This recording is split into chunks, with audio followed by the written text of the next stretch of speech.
You know what I'm saying? I Brother did go like, Shaka, oh, yeah. let me say this before I go. You are Yeah. one of the most dangerous brothers in our community.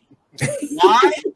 Because he has been listening for a long time, and when you say something, he's going to say, "Wait, but you said this on this day. Here's the video." And he's going to have the He is one of the documentation. most dangerous brothers in our community.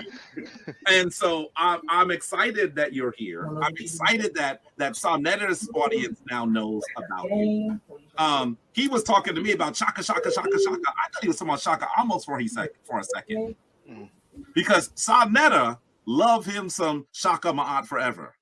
So I'm just honored that now we have a more global. I know Rob Moore was kind of making a joke, but he was also making a comment. The reality is that this internet is going to allow Africans all over the world to connect on our interest, and that is powerful. That is powerful. Yes. I'm honored to be on. I promise I will communicate with you. I'm watching your shows ardently, Shaka. So whenever you would like me to come and chat with you privately or publicly, please let me know. Yeah. Okay.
Hotep Senu Hena Senut I Tiran Ishakanugu Kemet. I hope you're doing well. The title of this live stream is Sand Dwellers Autobiography of Weni.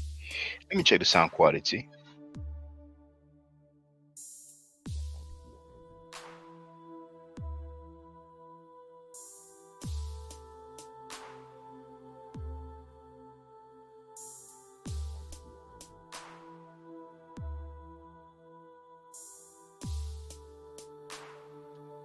Okay, sounds good on my end.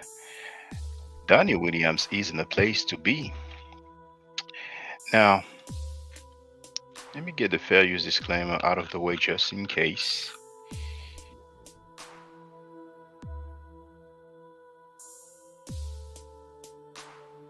Copyright disclaimer under Section 107 of the Copyright Act of 1976, allowances made for criticism, comment, and news reporting, teaching, scholarship, education, and research.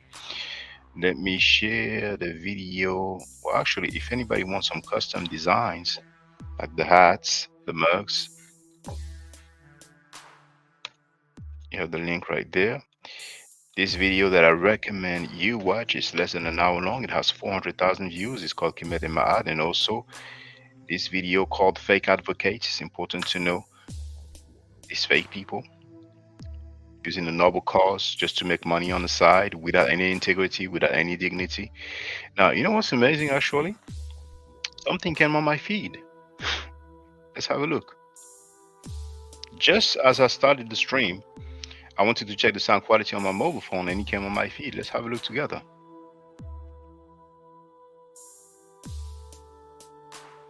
Auntie Shug, is he a Shriner or a Mason? And what's funny is that the voice interrogating him or asking him questions, let's say, sounds familiar. Mr. Brother Brown, you went on a nice series with him. Doesn't it sound like Tahaka Bay? So Auntie Shug is cool with Tahaka Bay also? You will find out more about Tahaka Bay on that video, Fake Advocates. He read his own paperwork where it says sex offender, and he said, yes, they checked. Registered /lifetime sex offender. Tahaka Bay showed his own paperwork. Then he took the video down. and fake advocate Greenstone made excuses for him. Make that make sense? So Yeah, Uh, Kwame. Kwame Brown. You wanna, but did you actually fly? You ain't got to answer if you don't want to. A drone over the man house, bro. No, my pilot did. I didn't. My pilot did. All right, I got 3 times. that's crazy. But no, listen to what I'm saying. Listen to what I'm saying. The guy, Mr. Brother Brown, you went on a nice series with him. Yeah, uh, Kwame. Kwame Brown. You wanna, but did you actually fly? You ain't got to answer if you don't. so I'm sharing this link just for all purposes. You have the link to this short video right there in the chat. All right. Danny Williams wrote, "He's a Moor, LOL." But anyway, Sister Andrea Burner is in the place to be. Now the topic really, I wanted to show you. You can understand why sometimes I'm planning on making a video or a live stream, and then I end up changing my mind. And I want to show you how, I'm sharing the link if somebody wants to get on the panel. Oh, now my X is in the place to be. So if somebody wants to get on the panel, you do have the link right there. Now, oh, MF Dreadson is in the place to be as well. So let me just show you. Oh, I have to share from my other computer, so I have to log in.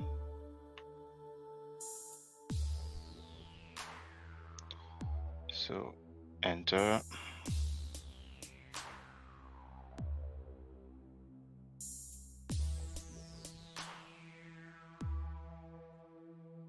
Share.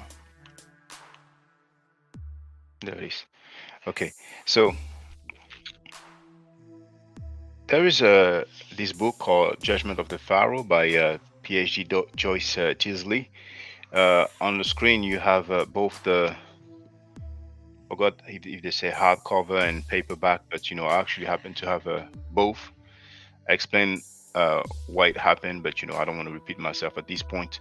So it's a very interesting book actually, and on page 42 she cited, and it says, when His Majesty Pepi I took action against the Asiatic sand dwellers. So then I wonder, oh, what is the word for Swendella? So sorry, for sand dwellers in Medunecher or hieroglyphic, you see? So just because I wondered how it is written, you will see what I went through. So for the record, there was a footnote 6 on that footnote number 6. So it is not on page 42. It's towards the end of the book. But when you go to the footnote 6, it says, from the Old Kingdom Autobiography of Weni. And then we have, now I don't know if we pronounce it Lichdem. I don't know, maybe I don't know if it's pronounced Lichdem, but I pronounce it Lichdem.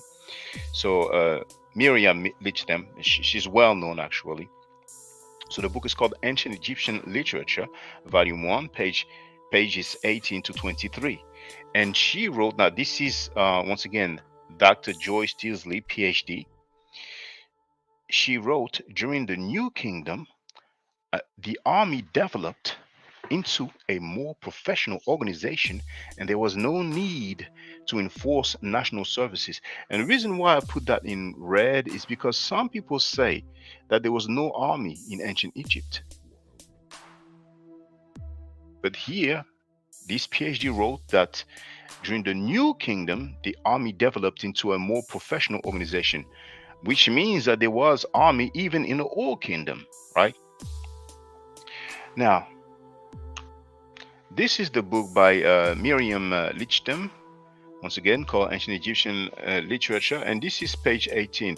Now, you have, of course, the book cover on the left, and on the right, you have a screen print of the PDF. So it does say 19 here, but you can see that this is the next or following page. So this is definitely from page 18. Okay, so it is indeed the autobiography of now it is written this way. It's really Uni, but let's say Weni. When I say it's Uni, according to the transliteration, if people go on the Wikipedia page, well, actually, let's do that now. Why not?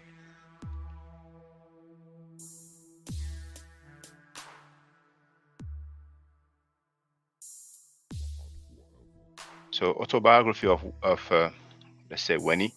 So I'm gonna share this in the chat, so you don't even have to look for anything.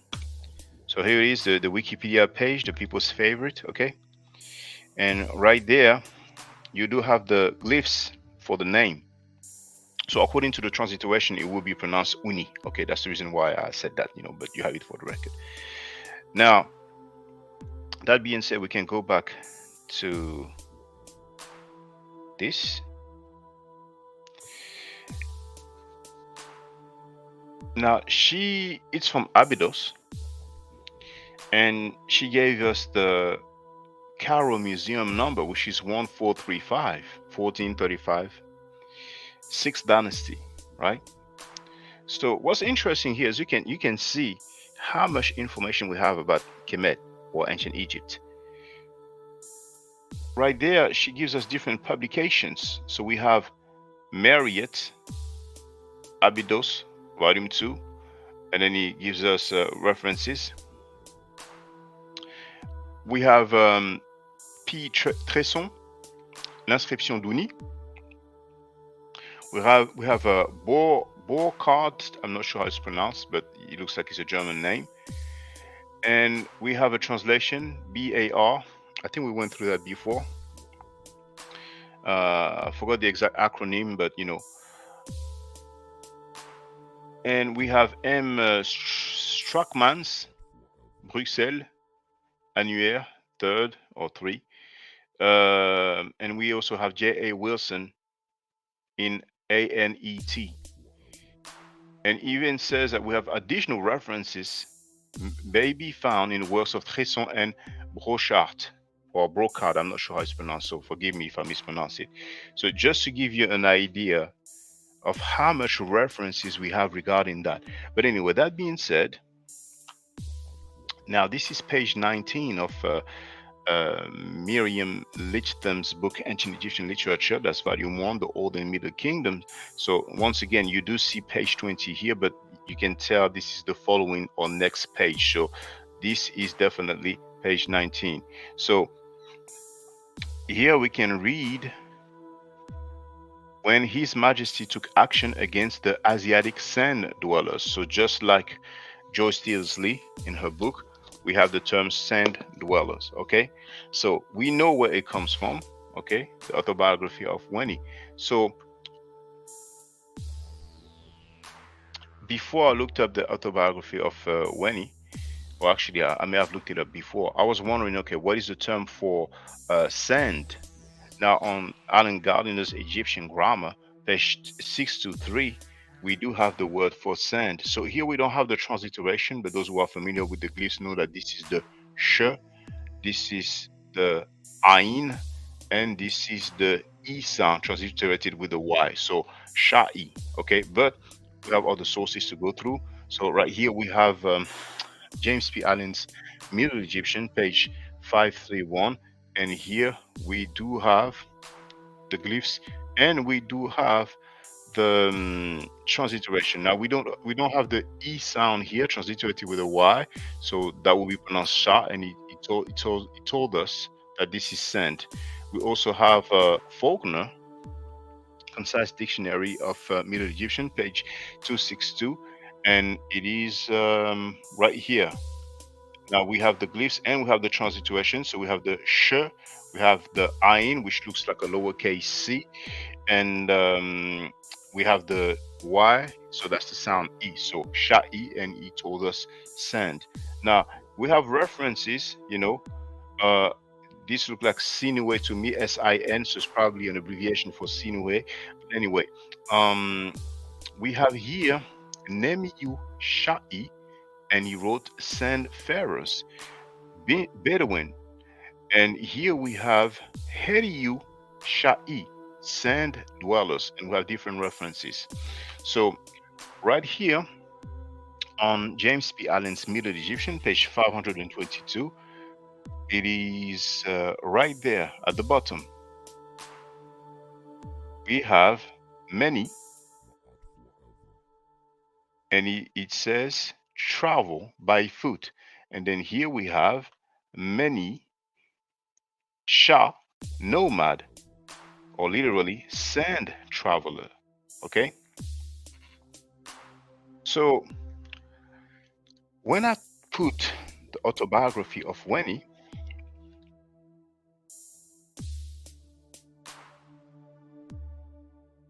oh, I shouldn't have done that, but it's okay.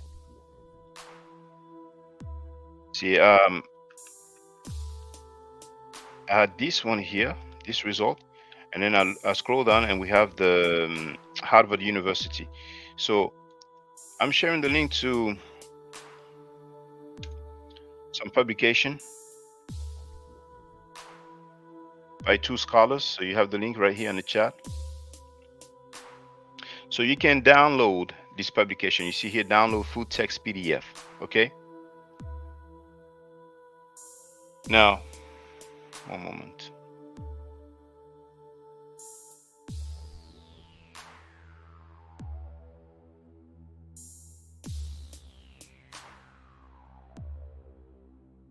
Okay, so this work is called the Autobiography of Weni, an additional source of Egypt's nautical activities during the Old Kingdom. So it is from the author Muhammad Abd al-Rahman al-Sharkawi and Muhammad Mustafa Abd el-Magid. So the first author is a professor of Egyptology from the Department of Egyptology, Faculty of Arts, Menofia University, and the second author is a senior archaeologist, Central Department for Underwater Antiquities. Now, I did not check their credentials, just for the record. This is written on the PDF, and once again, you have the link to download that PDF, okay? And on page 60 of this work, you have the text with the hieroglyphic transcript, and we have, so it is 3.2, the second expedition. So we have, of course, the hieroglyphic text. This is the transliteration, and at the bottom we do have the translation. So some of you are familiar with the Medunetcher. Now here we have some boats. So some of you may be familiar with the word for boat. It is depet. Hold on.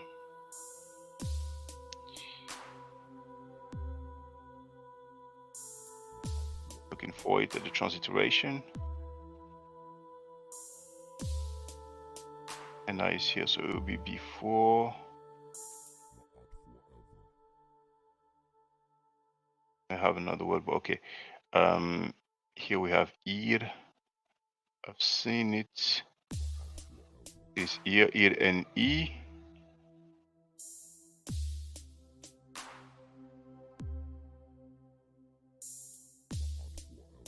Ah, where is Hannah? I'm sorry, I'm just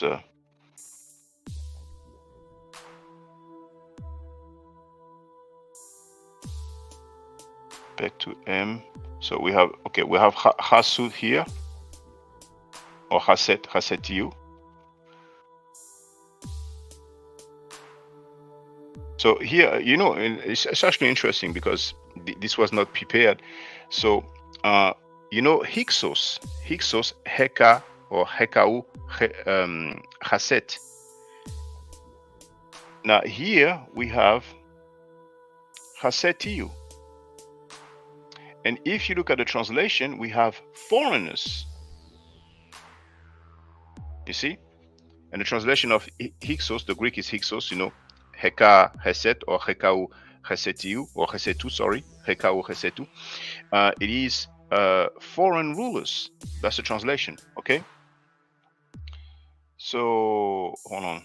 Head, so I'll cross over.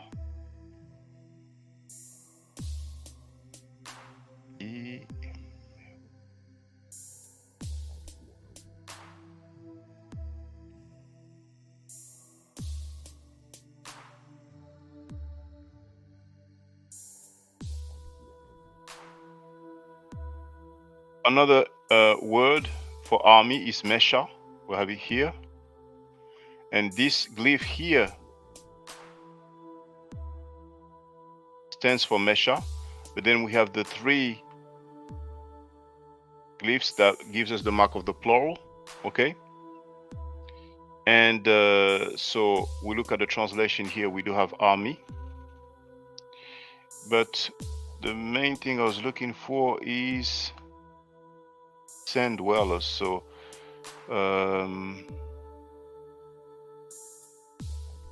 sand dweller is of course before, but it is going to be here because the word that we've seen. So the transliteration, Mesha. There it is. Sha, the word for sand. And before we do have hair. Okay? And as a matter of fact, some of you are familiar with the word ta. And we do have it here in the transliteration, ta. Okay? So the word translated as sand dwellers in English is actually hair sha. Some people may say hair sha e. Now, when you have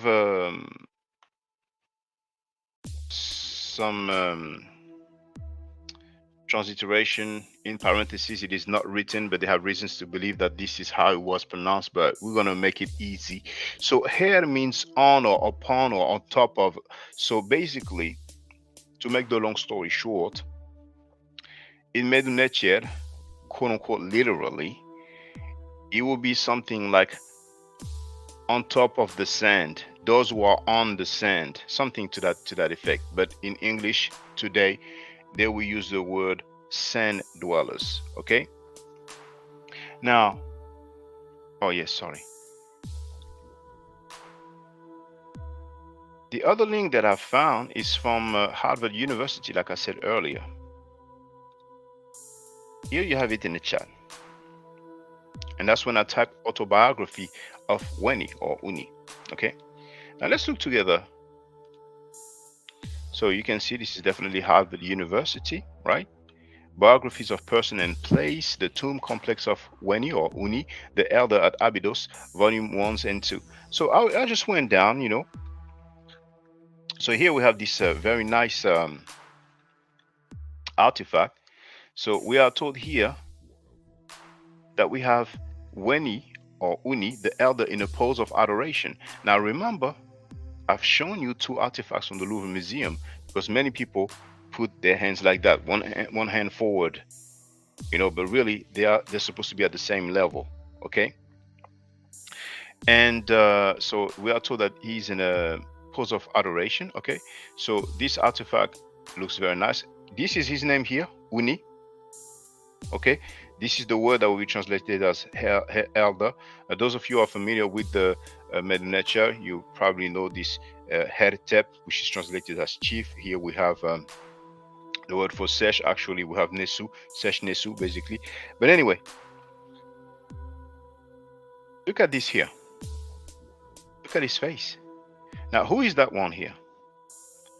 Limestone statuette of Uni or Weni, excavated by Michigan team in 1999 from the Sir Dab hidden statue deposit of his tomb in the Abydos, Middle Cemetery.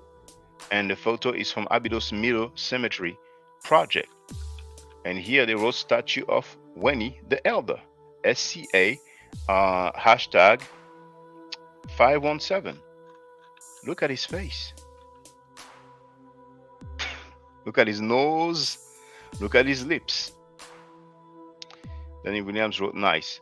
So you've seen all the things that I went through just because I was wondering how sand dwellers is written in the Medunetcher. So you have an idea of why many times I'm planning on going live, either doing a pre-recorded video or a live stream. And sometimes I prepare the slides like I have done, and sometimes I change my mind. You know what I'm saying? So sometimes I may have several slides with references, with book covers, and I have also links prepared that I want to share. V Bennett is in the place to be. Nama X wrote, he looks like us 100%. Yeah.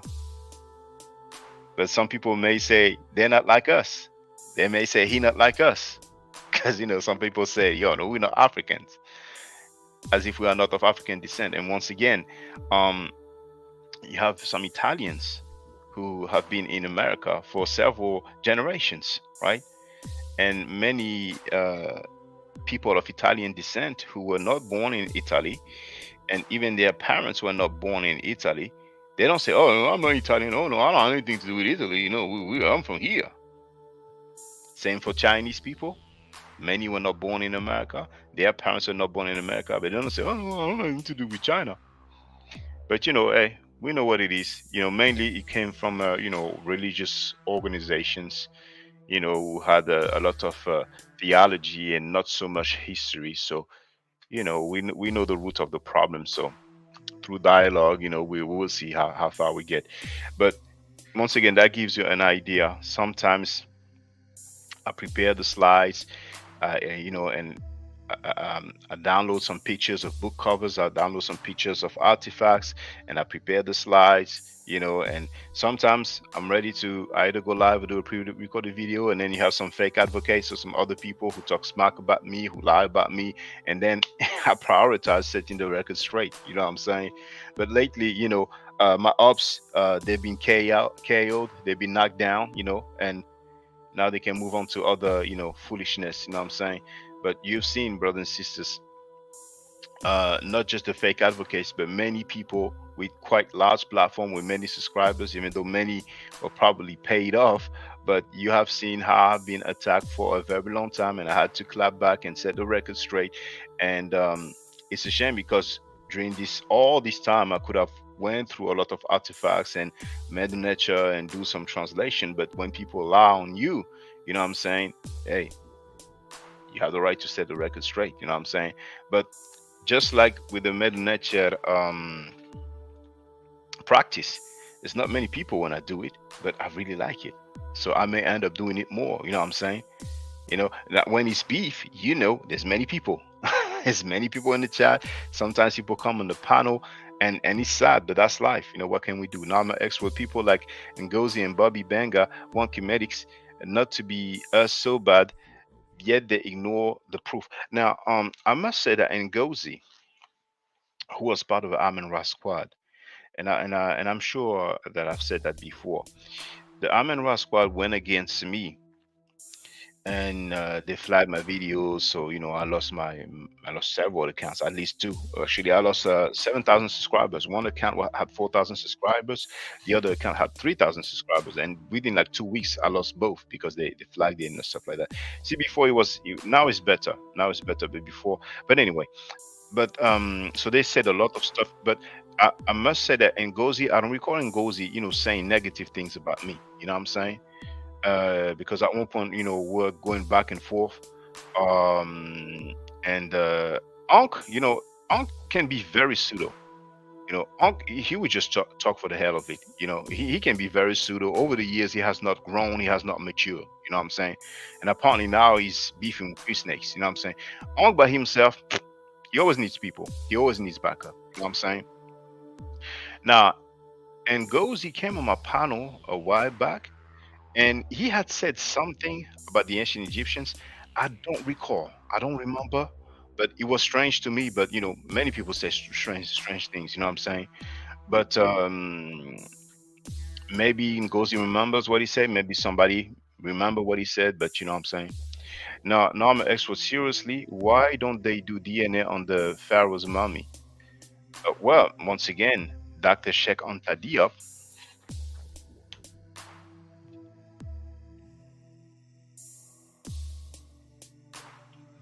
And for the record, that's a book by his son, Sheikh Mbake Diop. Sheikh Anta Diop, The Work, The Man and the Work, from Présence Africaine. Now, there's a so-called comedic person that was on TikTok, and I hopped on his live stream, right?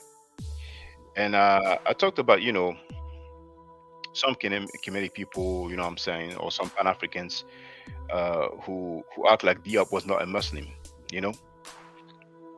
because his son talks about, Diop's upbringing and him being a Muslim and stuff like that, you know what I'm saying? And there's a punk sucker B-made Pan-African piece of doo-doo who hopped on the panel and he started talking a lot of BS, like, yeah, religion is personal, you know what I'm saying? And if people want to talk about, Melrose Place and Beverly Hills, and I say, yo, calm down. And he said, oh, that was in French, so and he said, oh, don't tell me to calm down. I speak how I speak. I said, I'm just saying calm down. And then he kept talking the same thing. Yeah, if people want to talk about Melrose Place and Beverly Hills, I say, look, man, we aren't talking about Melrose Place. We aren't talking about, these TV programs. What's wrong with you and stuff like that? And he went on like a sucker. So he's a B-made piece of doodoo. He's lucky I don't know his name. But sometimes some people are so irrelevant. But because of that Punani dude, that so-called comedic person kicked me off the panel. Make that make sense? So I blocked him, kept it pushing. You know what I'm saying? And there's another brother who came on my live stream several times. He knows him. He mentioned his name. I don't want to say his name. He's a punk sucker. And once again, they are part of the so-called Kemetic people or Pan-Africans who have no problem with negrophobia. Like we have seen, Africans are living in the jungle life, black people are mocked, disfigured, and so on. You know what I'm saying? But for the record, I did state that Dr. Shekanta Diop's son talked about his father's upbringing and religion. Now, that wasn't Melrose Place. That wasn't Beverly Hill. That wasn't gossiping for a strange reason. But me citing or giving a reference of Dr. Shekanta Diop's son apparently is a problem. The majority of Pan-Africans are some B-made dudes, some B-made suckers, some punk B-made idiots with barely any brain. And I mean that. And if you know some Pan-Africans, they can holler all day, every day. I'm telling you. But anyway, that being said, just put that back. Okay, put it back at the top. So, Danny Williams with LOL, Shaka Facts. Danny Williams with wow, beef with the air ball is why. Is it why? Well, I don't know what they're talking about. I mean, Chris Next came on my feed, and it's difficult for me to listen to Chris Next because he's such a fake dude. But maybe sometimes I will listen to, a few minutes, because sometimes I listen to a few seconds. I scroll through. See, a lot of time when videos come on my feed, when it's some weird people or suckers or whatever, I just scroll through. You know what I'm saying? Just out of curiosity, and I may not even scroll through the whole video. You know what I'm saying? And sometimes I do it even without the sound on. We've been about power. I believe that stands for power. Yes, greeting to you, brother. And Vibenet wrote, they do gender biased DNA sampling according to Soy Kita. It's Soy Kita, SOY, and then it's Keita.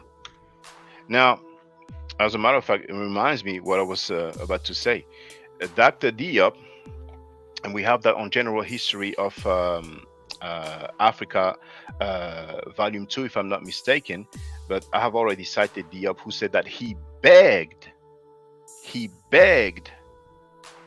Egypt to let him do some melanin dosage tests on royal mummies. They would not give him samples of royal mummies. Now, as for the DNA, once again, there's that PhD in Egyptology who tried to intimidate me, talking about you didn't have the right to use my image because I use the picture of his video in the thumbnail of my video. Like he went public, like, you know what I'm saying? I guess he doesn't know how it works.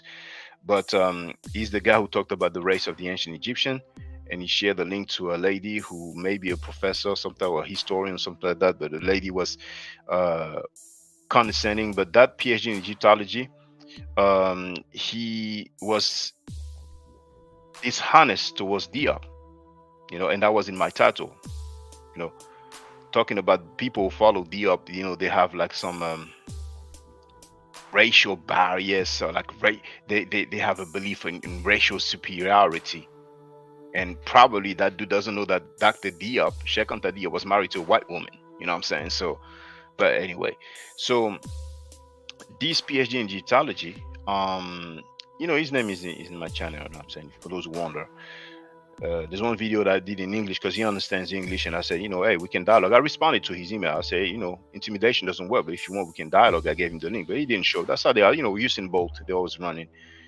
And I think he mentioned that they took DNA from 16 mummies. 16. And we're talking about a generation that left many, many, many remains, many human remains or mummies. You know what I'm saying?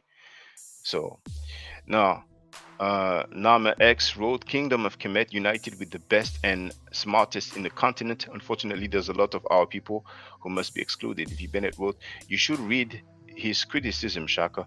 Well, I think I probably read, a little bit from it. You know what I'm saying, from Soikita, or what he had said.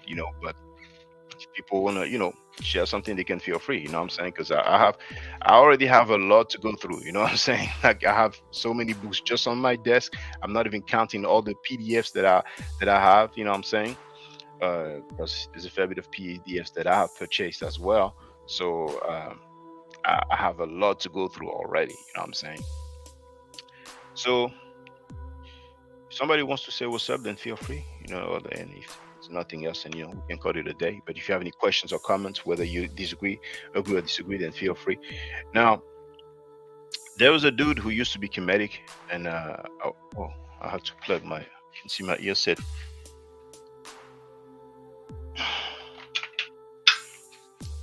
When it's blinking in red, it means the battery is low. So let me plug it. There was somebody that we used to know as Jean-Philippe Omotunde, and later on he took the name Kalala Omotunde. Actually, New Sire Kalala Omotunde. So he shared a lot of information about Kemet and Africa in general. He traveled to the continent. He even got a prize on the continent, but he passed away recently. When I say recently, it's not just like the last few weeks, but actually, is it a year already?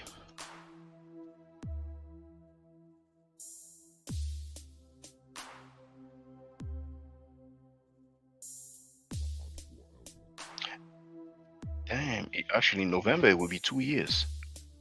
So he was 55 when he passed away. And as a matter of fact, he has a page on Wikipedia. So here I'm sharing the English page, and for the French, because he was a French speaker, from Guadeloupe, Caribbean island, West Indies, Caribbean island, that is part of the French territory.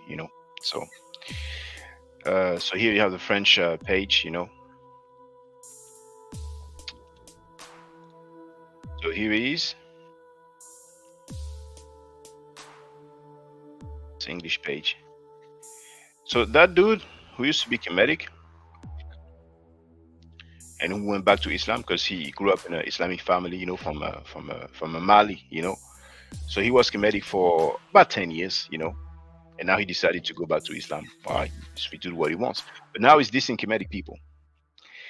He said, either today or yesterday, I found out about it today, that Kemetic people or Kemites assassinated Omotunde. That's what he said. Make that make sense.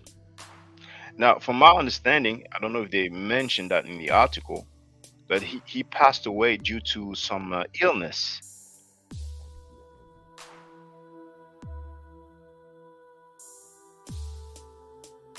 Let me see the French version if they give any details. Well, they don't here. But from what was stated, I forgot if it has something to do with asthma, but it was due to illness. But that dude said that Kemetic people or Kemites, he has a nickname, for Kemetic people, assassinated Omotunde. Make that make sense. Make that make sense.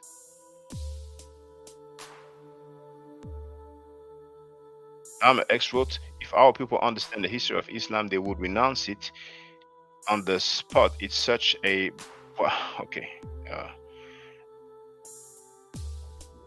There's good and bad everywhere. There's good people who are Christian, bad people who are Christian. Good people who are Muslims, bad people who are Muslims. Good people who are Kemetic, bad people who are Kemetic. Good people who are Hindus, bad people who are Hindus. Good people who are Buddhists, bad people who are Buddhists. Good people who are atheists, bad people who are atheists. There's good and bad everywhere. A religion does not define a person as bad. If somebody follows a particular religion, that doesn't make him bad, you know. So if we talk about history, there has been many bad things done to African people by Abrahamic believers, you know, and different religions, you know, Judaism, Christianity, and Islam. It's a reality, you know. But I don't think we can say, well, you know, I mean, everybody's free to say what they want, you know what I'm saying? But I think you see that that's one of the problem. There's a lot of comedic people, particularly on TikTok. They bang on Abrahamic believers, but the way they do it, they just don't help the cause. You have a lot of people in Africa who are banging on Kemetic people because of those Kemetic people who've been banging on Abrahamic believers, because some of them they insult their gods. I don't believe in the Abrahamic gods, but there's no point insulting their gods because for them it's seen as blasphemous. So we don't help our cause. You know, we don't help our struggle or fight. You see? So I think we just have to chill and you know be careful about what we're saying. You know, because we are non-Abrahamic believers. We are a minority already. There's billions of Christians, Muslims, slash Jews, slash Hebrews, or lights, whatever you want to call it. Billions. How many Kemetic people do we have? Or even if it's not just Kemetic, how many uh, non-Abrahamic followers of African traditions do we have?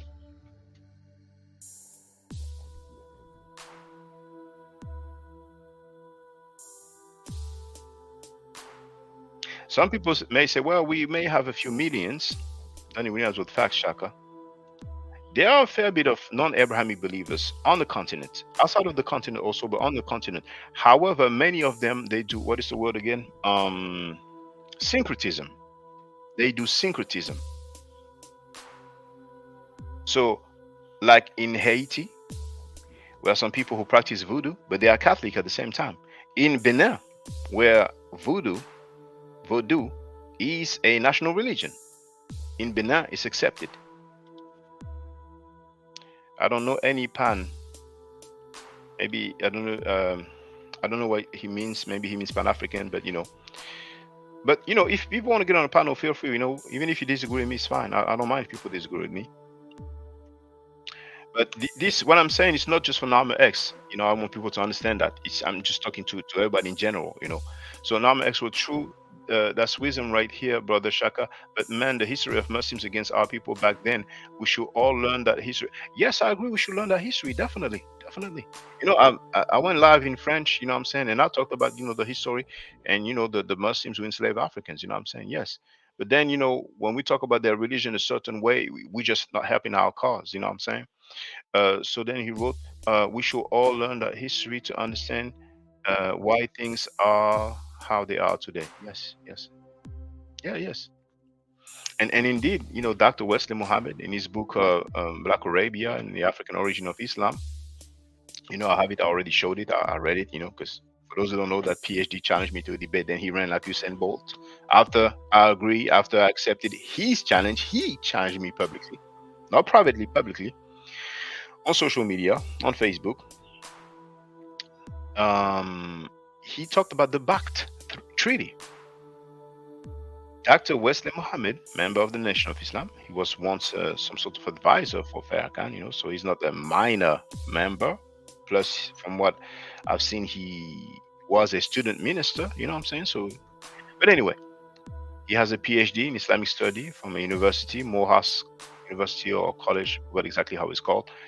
He wrote, talking about the Bakht Treaty, that the terms were determined by the victors, the Nubians. Now he wrote, and I've cited that already. I have people go on my channel. Actually,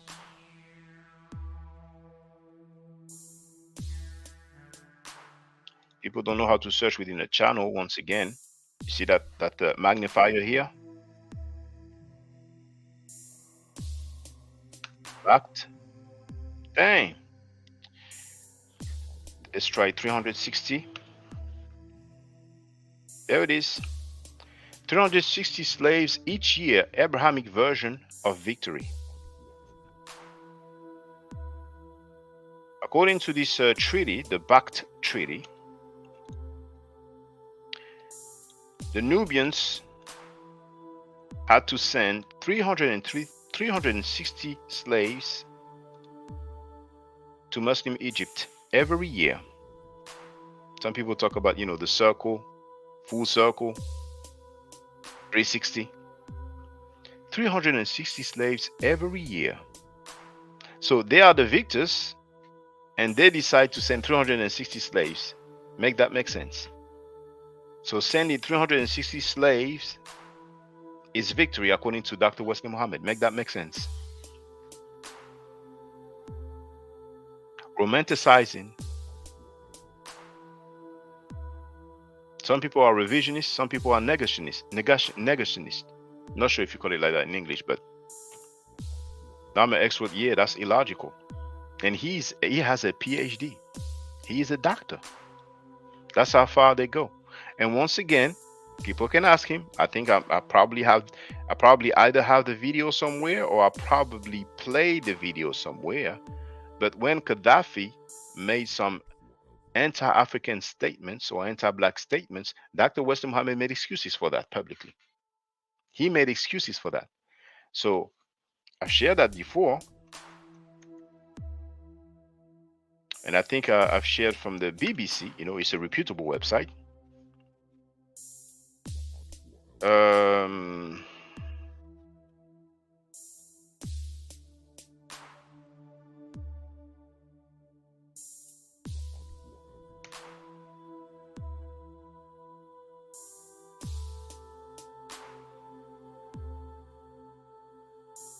I think it is that article.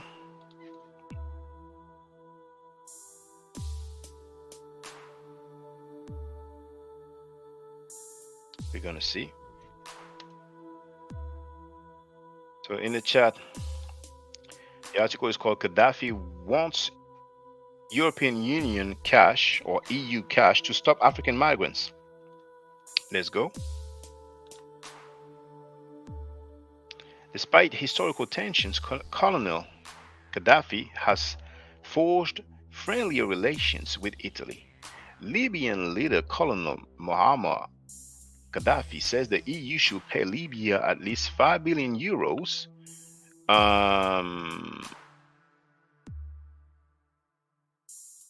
That's 4 billion British pounds, Great Britain pounds, and that's 6.3 billion US dollars. So 5 billion euros a year to stop illegal African immigration to avoid a Black Europe. Speaking on a visit to Italy, Colonel Gaddafi said Europe could turn into Africa as there are millions of Africans who want to come in. Italy has drawn criticism for handing over to Libya migrants in intercepts at sea without screening them first. Far fewer now reach Italy from Libya. European Commission figures show that in 2009, the number of people caught trying to enter Italy illegally fell to 7,300, or let's say 7,300 from 32,000 in 2008. The data was collected under the EU's Eurodac fingerprinting system.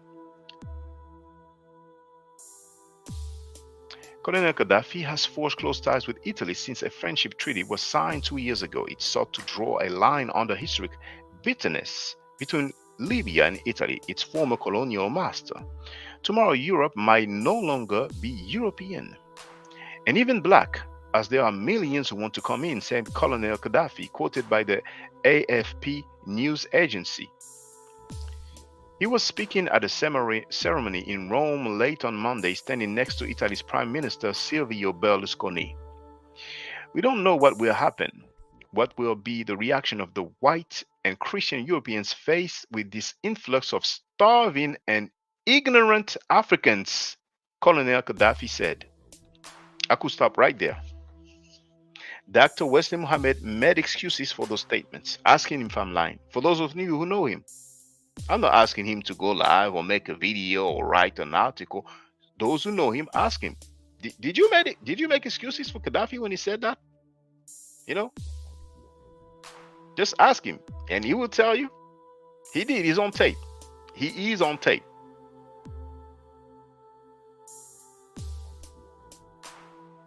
But he was giving them money.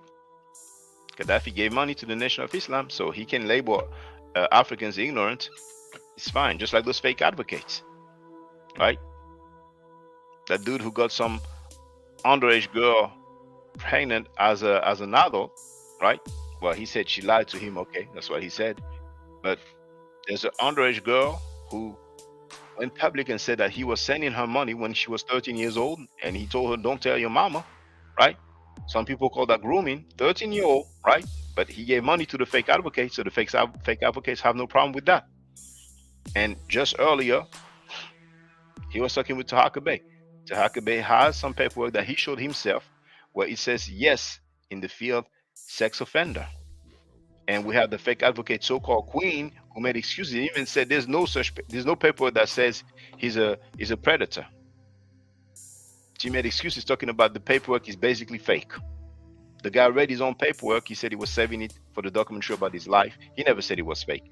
So they got some money, right, from Auntie Shug and who knows how many other people.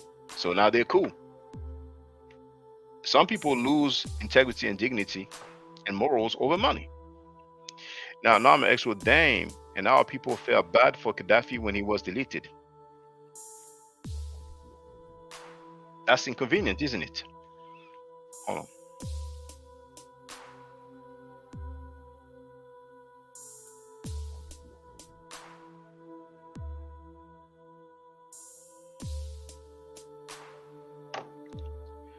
So let me continue with this article. We don't know if Europe will remain an advanced and united continent or if it will be destroyed. Damn. You know what? Let's see if it will all fit. It does fit. Gaddafi is reported saying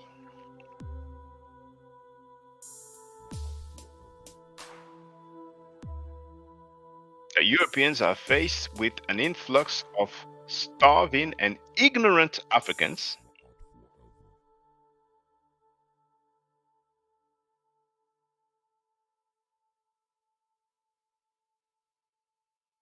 and then Gaddafi is reported saying, we don't know if Europe will remain an advanced and united continent or if it will be destroyed. We don't know if Europe will remain an advanced continent if those quote unquote ignorant Africans come through. And then, as happened with the barbarian invasions, so here's the analogy. When he talked to those Europeans in Europe about Africans, of course, sub-Saharan Africans, some people would say, oh, Gaddafi was African, North Africa, Libya. Audience of women. Colonel Gaddafi has long seen himself as a champion of African interests on the international stage and has hosted many summits with African leaders. Now let me see if there's something else. Well, actually, it's about the end of the article right now, so let's finish the article. Mr. Berlusconi made no immediate comment on Colonel Gaddafi's demand. Italy has been carrying out joint naval patrols with Libya for the past year, intercepting illegal migrants at sea.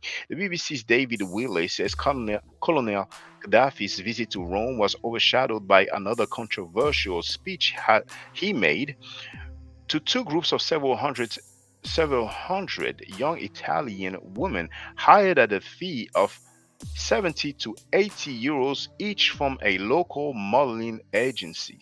He paid Italian women from 70 to 80 euros each. But he labeled Africans as ignorant.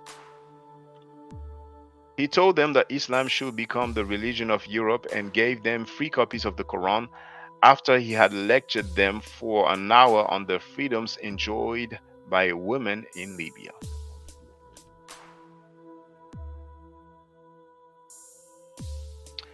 So, Dr. Wesley Muhammad, PhD, member of the Nation of Islam,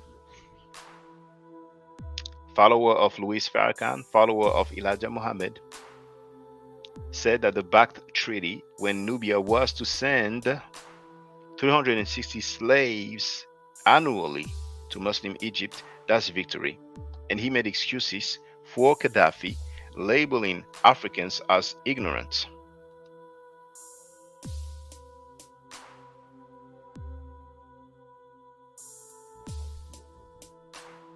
Oh my goodness. Any comment, any question, feel free. Otherwise, we can call it a day.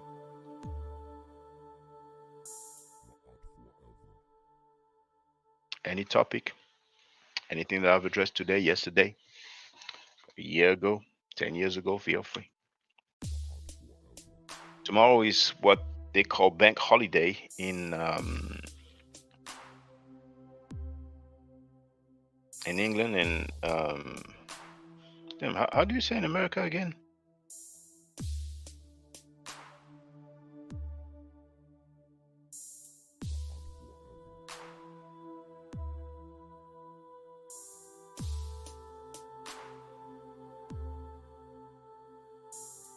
I forgot how you say in America when it's a non-working day.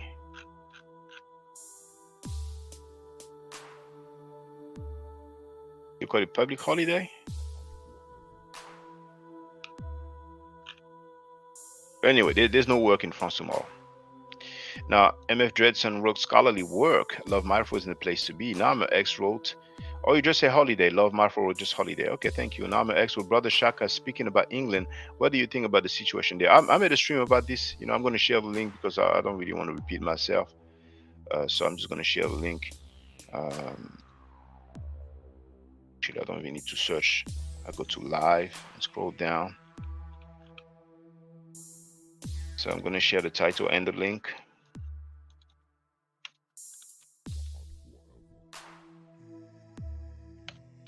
But it's mainly due to racial tension, due to racism, mainly. A lot of people had these racial sentiments towards people of African descent and Asian descent and different parts of the world.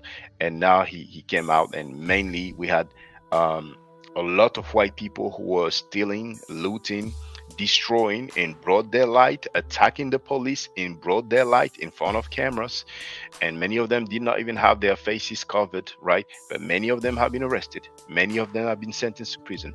So here it is. It's called England burning due to racial tension. How can peace prevail? So you have the link right there. Now, Donny Williams indeed said, we just say holiday in America. It's way more simpler.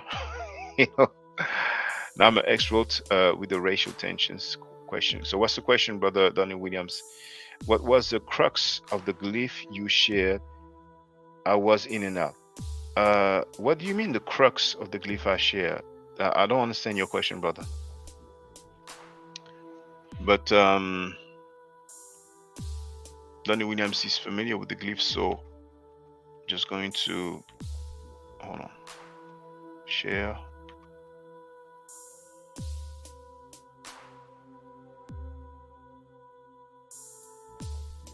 Have any question? Donny Williams knows the Medunecha. So if there's anything you want me to deal with, feel free to ask. I'll be right back. I'm gonna get something to drink.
Actually, got myself a fruit.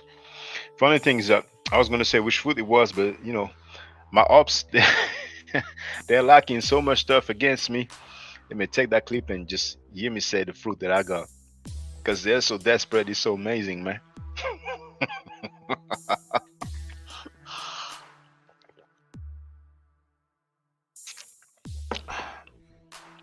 So Donnie wrote, in other words, what was the overall takeaway, brother? Oh well, okay. I was wondering what the word was for sand dwellers. Oh, hold on. There it is.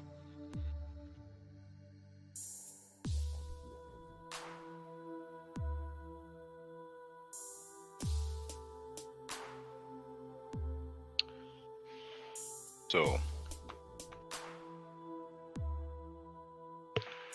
we have it here. Sand dwellers. Translation. Medunetcher.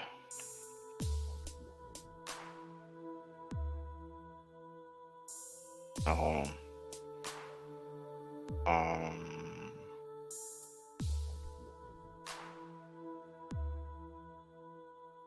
Yeah. And transliteration here.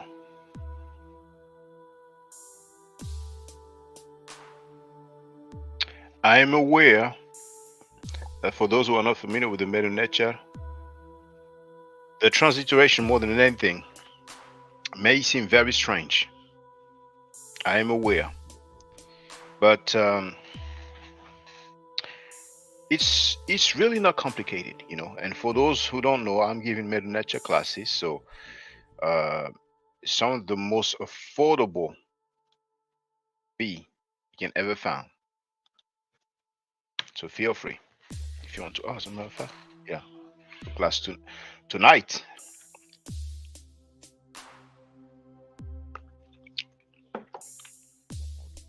So if anybody's interested in learning the hieroglyphic, you do have my email address right here.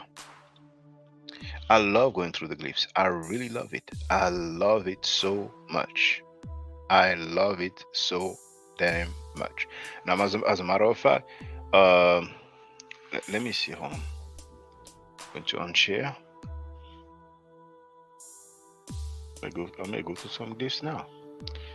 Now,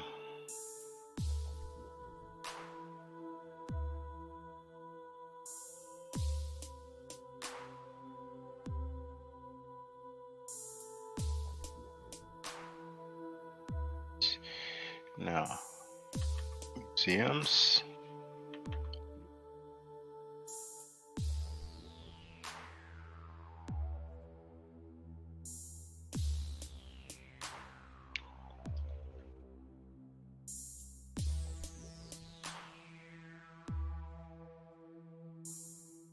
No, hold on.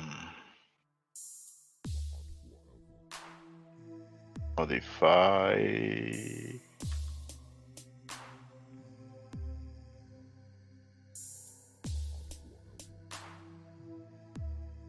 Okay, so let me share.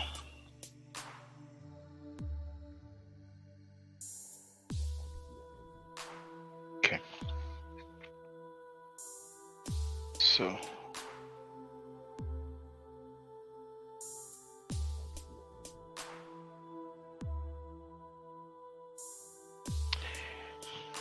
as a matter of fact,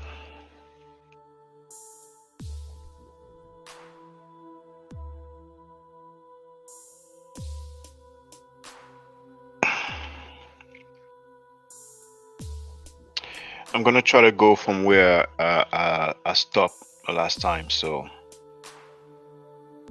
bear with me. So this is the Louvre Museum, Paris, France. One of the largest museums in the world, one of the most visited museums in the world. If it is not the most or the most visited museum in the world, it's definitely one of the most visited ones.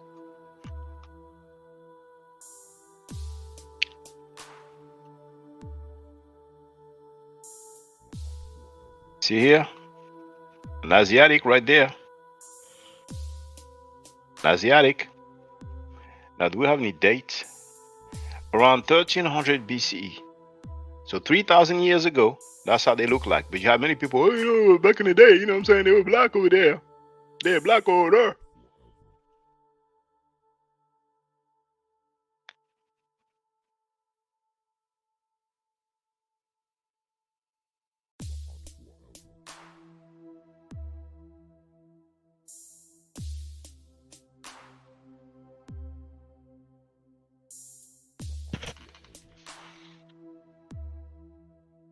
See, I'm going through the list now. There's no questions in the chat. There's no comments in the chat. It's always like that. It's all good.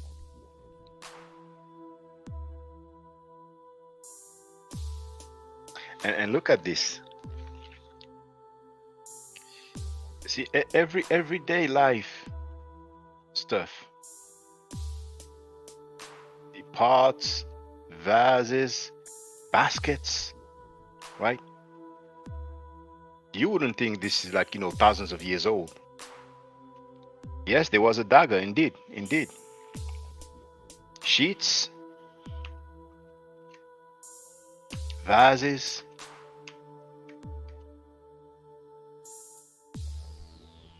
statuettes, or shapti, ushapti.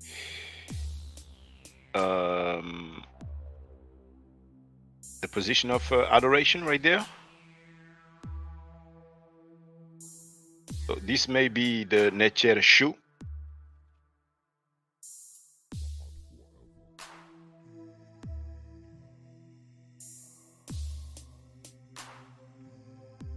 And look at this weapon, these weapons.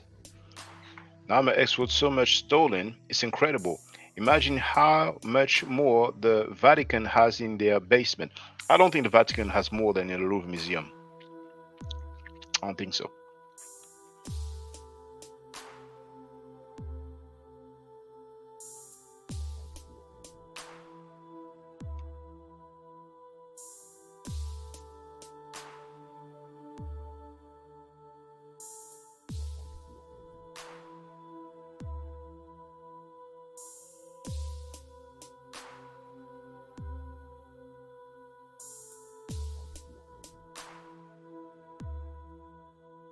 You see, many times I talk about this one right there. And so we have the artifact right there. Okay. And well, it's really brown, because the problem is with the ochre. People like to say red ochre. So even sometimes myself, I said red ochre, right? Oh snap! I don't have the reference in full. Who knows? Maybe it's E191, but maybe after the one, there's another digit, But anyway, Bechu and his family. This is Bechu and his family around 1500 BCE. So this is 3,500 years old. Beginning of the 18th dynasty. Painted limestone. The limestone, is painted in order to better imitate life. But this painting is conventional. Yellow ochre for the skin of women, red ochre for basically the skin of men. Danny wrote, really beautiful family portrait, indeed, indeed. And they trip so much about, oh, look at the woman with yellow, yellow, yellow, yellow, yellow. Look at the child. Is the child yellow? Oh my goodness.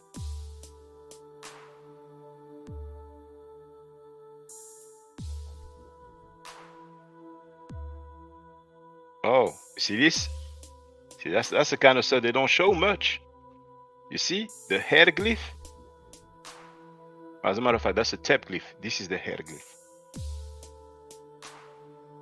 See the skin color?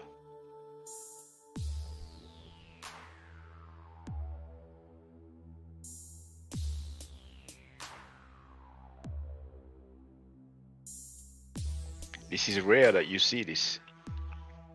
Nama X wrote, that's not red, damn, that's brown. And I agree from what we've seen, but when it comes to the color of the ancient Egyptians, everybody run. Metatron ran, didn't he?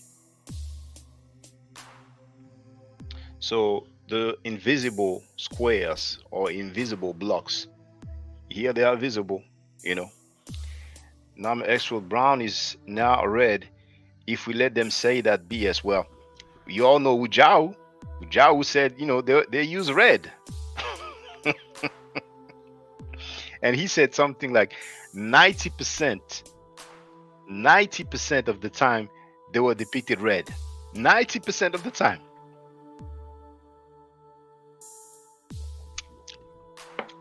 Did Ujao ever travel out of America? I don't know how many museums he's been to. And I'm not faulting anybody for not traveling abroad. I'm really interested in the museums that he's been to. Because indeed, we do have now. Donnie Williams wrote, no, sir. I don't know. It was just a question. We have a lot of artifacts available online. Donnie Williams wrote he has not. So you probably heard him say that he has not. Okay.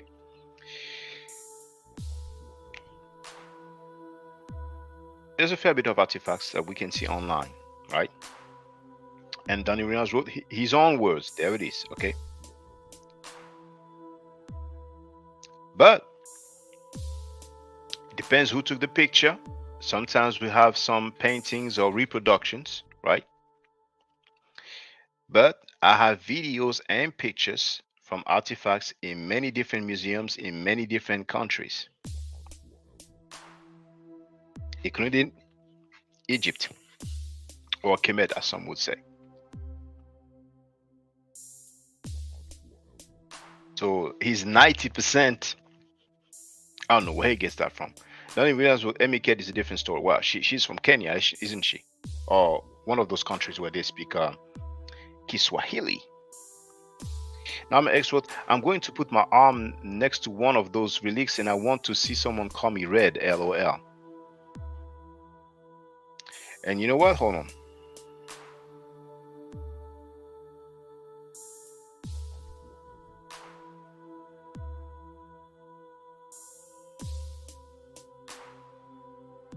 For those who haven't heard him, because you know how I am when I quote and I cite people.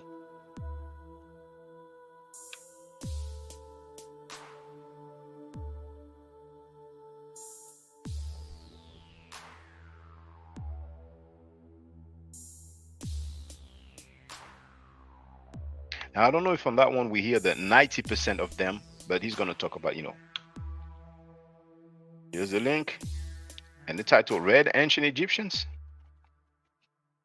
So let me see if I can find the part where he talks that red stuff.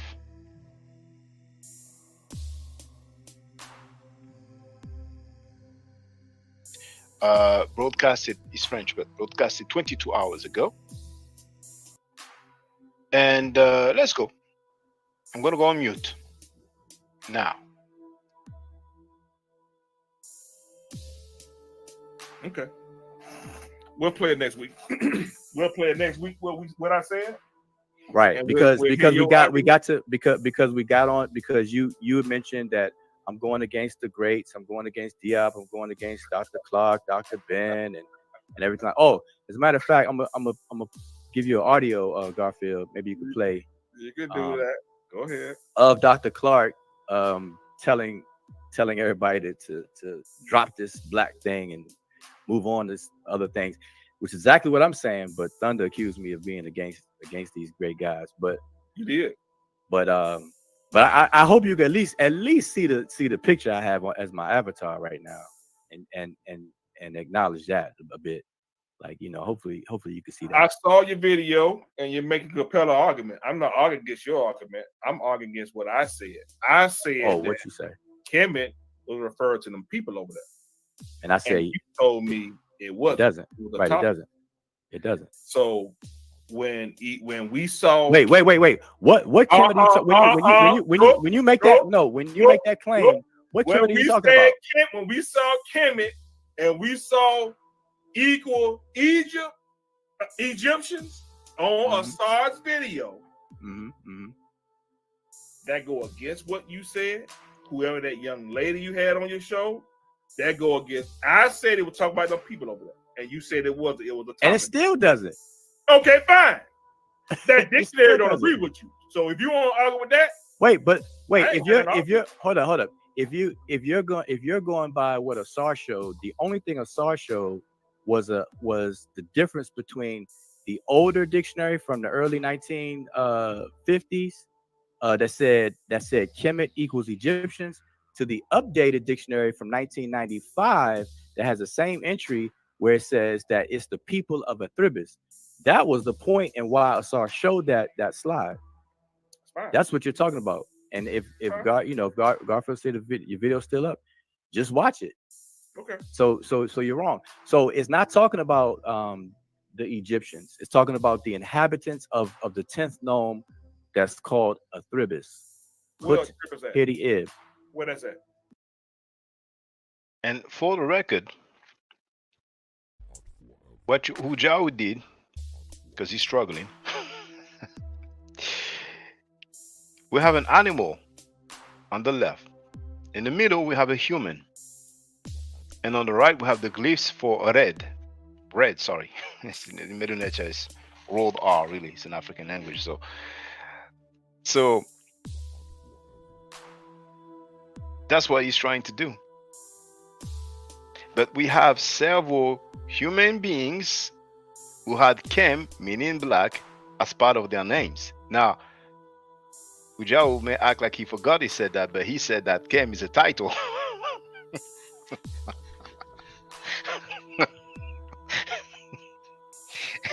And when I asked him what's the meaning of the title, he couldn't say. And that's when he talked about Pascal Vernus. When he talked about the book of Pascal Vernus, which is about 500 pages long.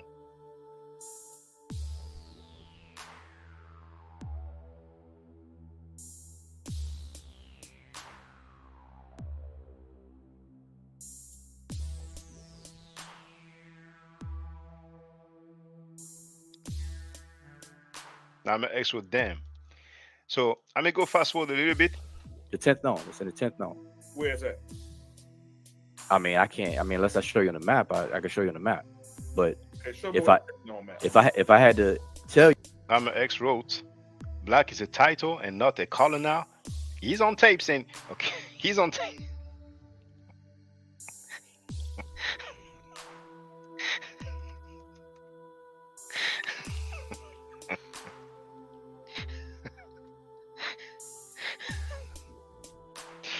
He's on tape saying that black is a title.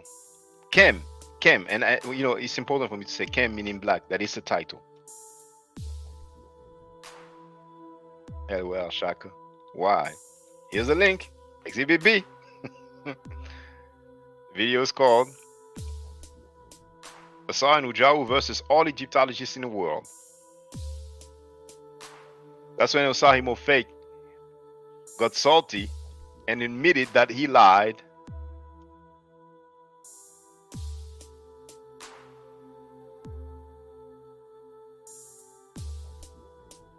By claiming to be a linguist.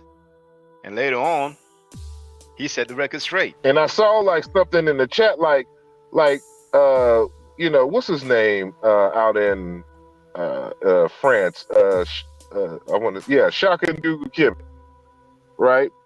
Like this individual don't comprehend very well either.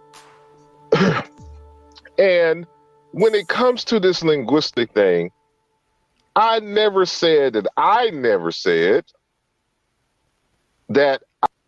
wasn't a linguist. I'm a linguist by all intents and purposes and how that is defined, which is why, like for my other show, I said we're going to do a whole show on what is linguistics and what makes a linguist. What I did say is I don't have a degree in linguistics. And for the record, I asked him, do you have a degree in linguistics?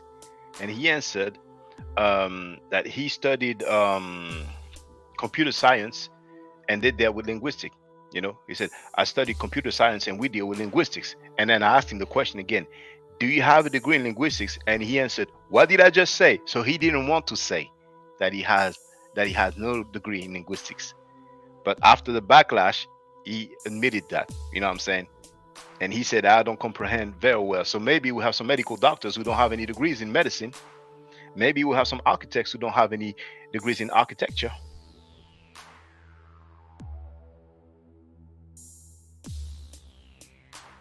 Oh, yeah, thank you. I forgot that. I forgot that. When he was asked by Dr. Obadele Cambone, who is a PhD in linguistics, who is a professor at a university in Ghana, have you studied linguistics formally? He answered, yes, I have.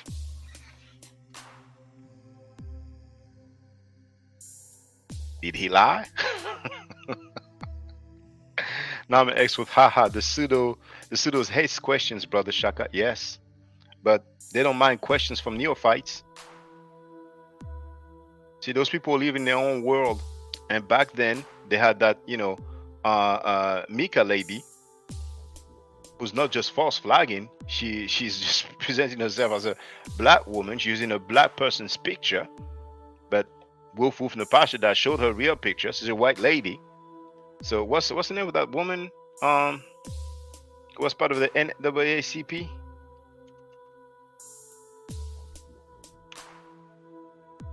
Rachel Dolezal. Dolezal. I'm not sure how you pronounce it. That Mika lady did the same thing, right?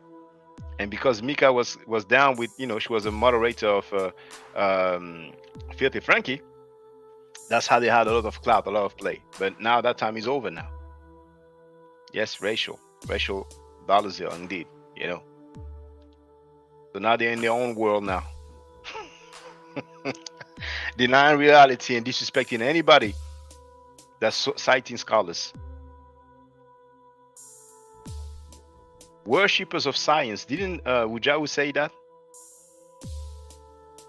Worshippers of science or worshippers of scientists. I mean, the terms they come up with. But anyway. You just angle The red as an adjective or desure. What are the Egyptians telling us by using this paint?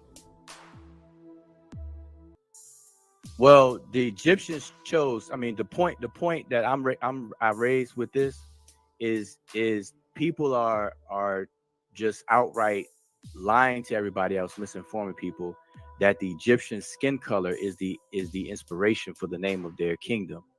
And I'm showing here that at all times throughout all of Egypt's history, if you look at all Egyptian artwork, 99. Now here he was slick by saying, people are lying by saying that the people's skin color is the inspiration for the name of their kingdom. Right now he's being slick, because he got that work, right? Because they were claiming, you know. Let's continue. I don't want this to be technical. Percent of all Egyptian artwork, when they wanted to paint the adult Egyptian men, I forgot he said it on that video as well. percent Egypt's history. If you're showing here that at all times throughout all of Egypt's history, at all times throughout.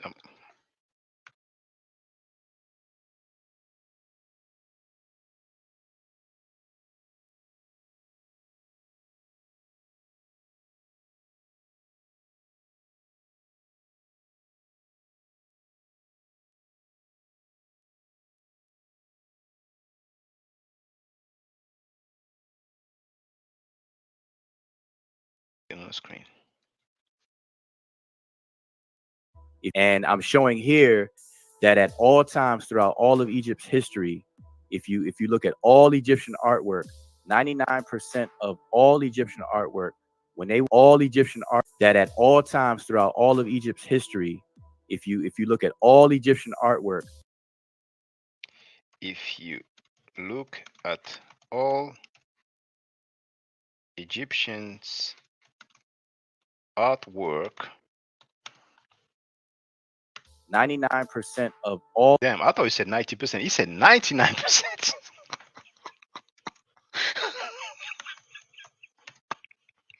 All Egyptian artwork, when they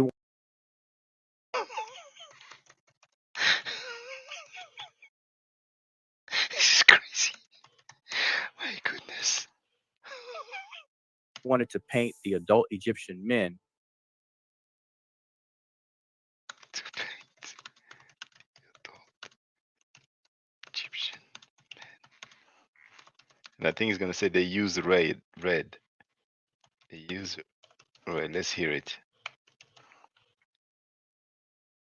Including the kings and regular work. It's a long citation. Including the kings and what? Men and whatnot. The adult Egyptian men, including the kings and regular workmen and whatnot. And regular workmen and what not. They used the pigment that they called the They use the pigment that they called the share. So if their whole intent was, and Okay, I don't need to continue because their share means red, you know. So that's a hieroglyphical made in nature. So let me see if that quote fits, but I'm gonna keep it on my notepad.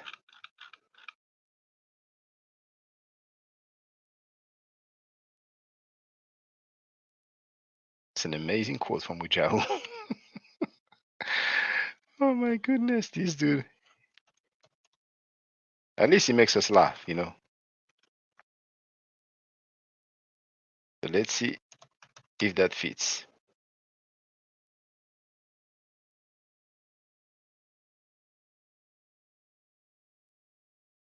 Swear, copy, paste. Does it fit? Ah, it's too long. Let me delete.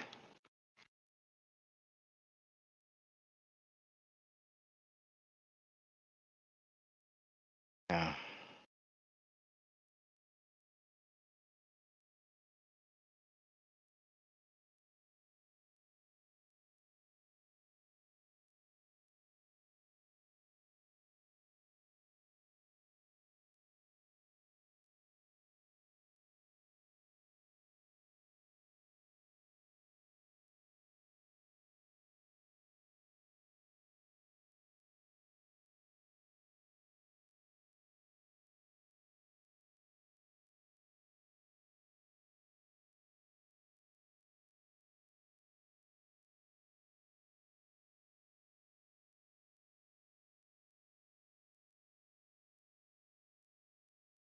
Hold on.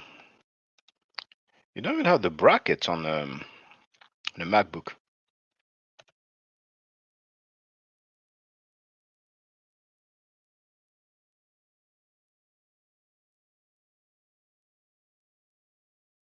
So let me put some music. It's better with the background music.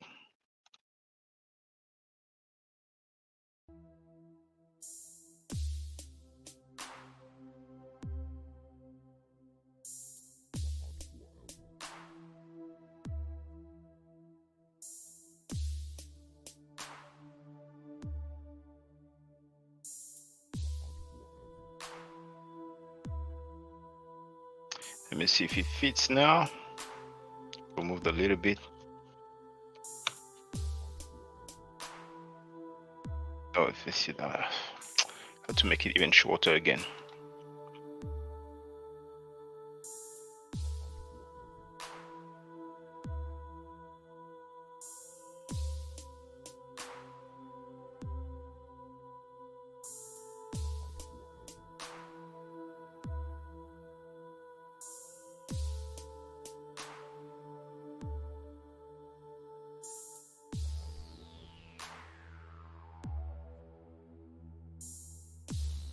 That will fit, I'm sure.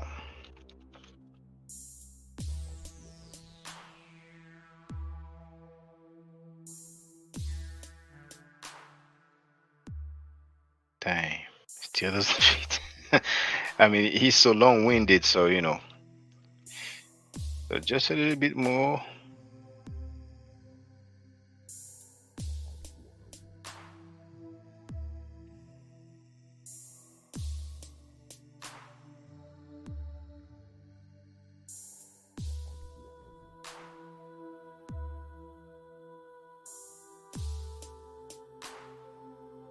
There it is.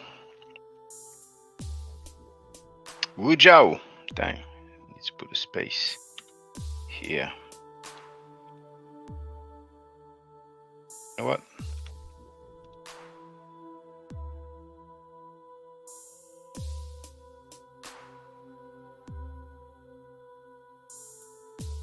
Actually, I'm gonna go on the other stream, but it's here now. But I'm just going to delete on the other channel chat.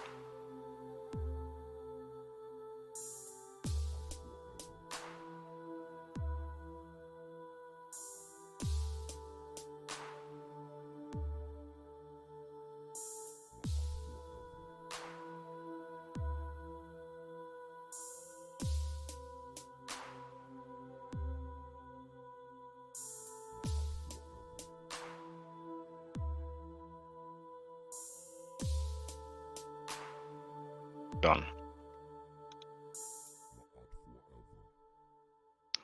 So here's the quote, the citation. At all times throughout all of Egypt's history, 99% of all Egyptian artwork, when they wanted to paint the adult Egyptian man, they used the pigment that they called desher, red. All right, so we heard it. Now, 99% of Egyptian artwork. Okay.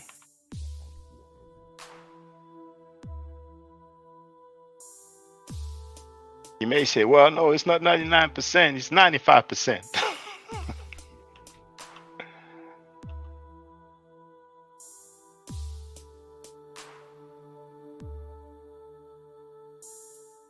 Ciao. Louvre Museum. Reference N521A LP2114. Amenhotep III, Akhenaten's father, Tutankhamun's grandfather, King Tut's grandfather. Number X wrote Sokufu's pitch black statue is red. We have to be very careful about the statues because sometimes it's just the material of the statue. Dr. Sheikh Anta Diop showed a statue from, the king or the prince of Lagash. I filmed it in the Louvre Museum, right? I'm going to show to people.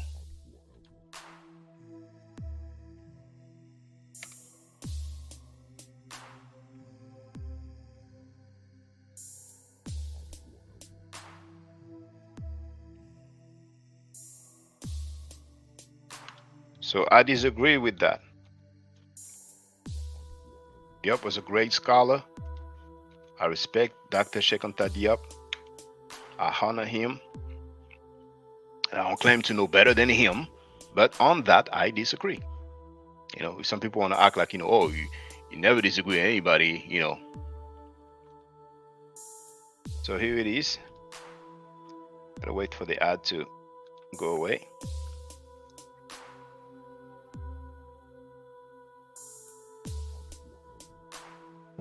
Greetings. Now, as I said, here I am showing you. Now, this is not the king of Lagash, it's the prince of Lagash. His name is Gudea. Now, it's good for you to be able to have a close-up. You see those so-called knots, the people who try to claim that those are nappy hair. By the way, here it is, Gudea, prince of Lagash. It's a statue dedicated to the god called Ningizida. Here you have the references. I don't know why there are two references because there's only one statue. Oh, okay. You have the head and the body. As a matter of fact, you see here? So that's why we have two reference numbers. So the date is 2100 BCE. And now, just want you to see. To me, this is a headdress. It doesn't show.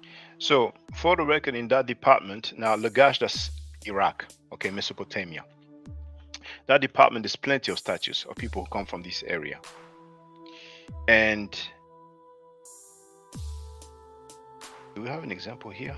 Avec Cure, j'ai enfin trouvé des compléments vraiment Their phenotype is very obvious. Greetings. I hope you're all doing well. I'm in the Louvre Museum, Paris, and here is the reference there.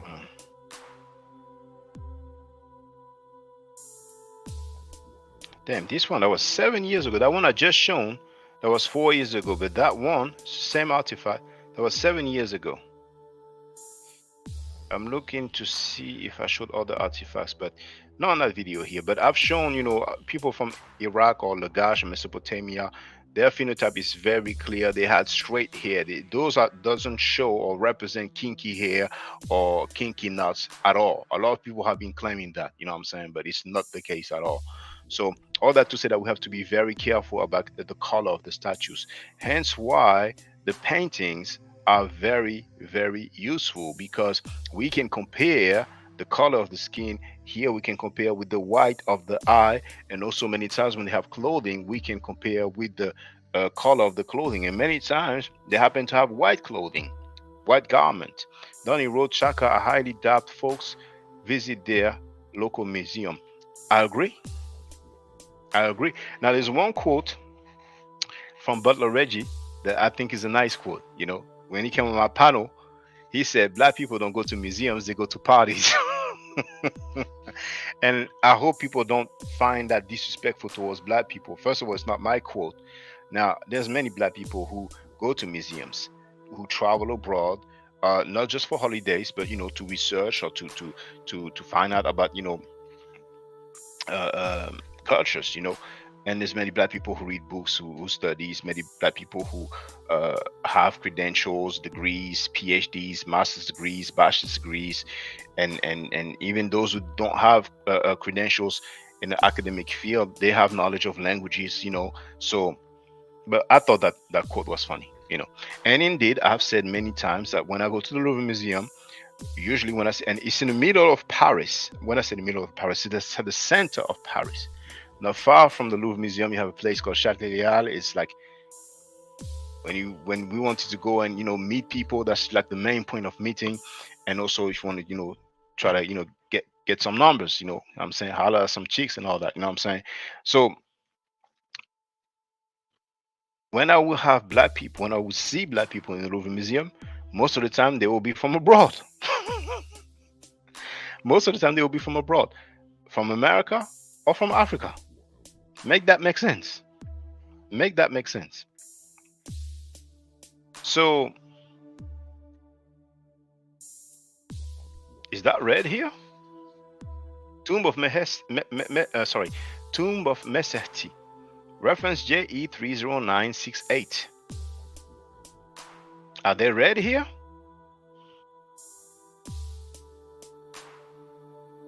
Tomb of Tutankhamun, King Tut.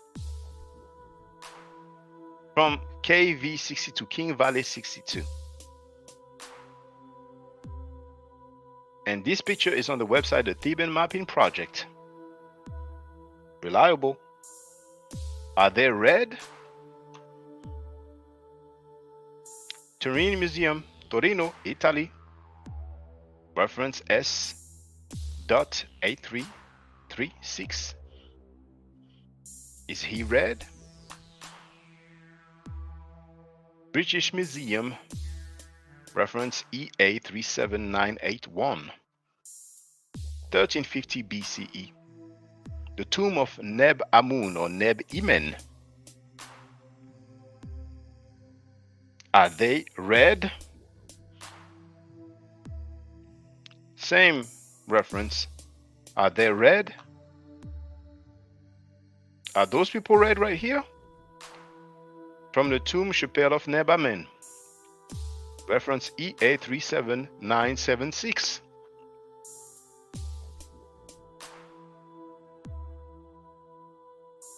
Are they red?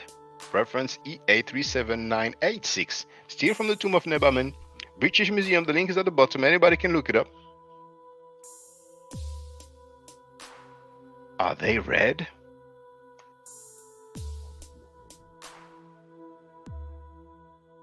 Neb Amun,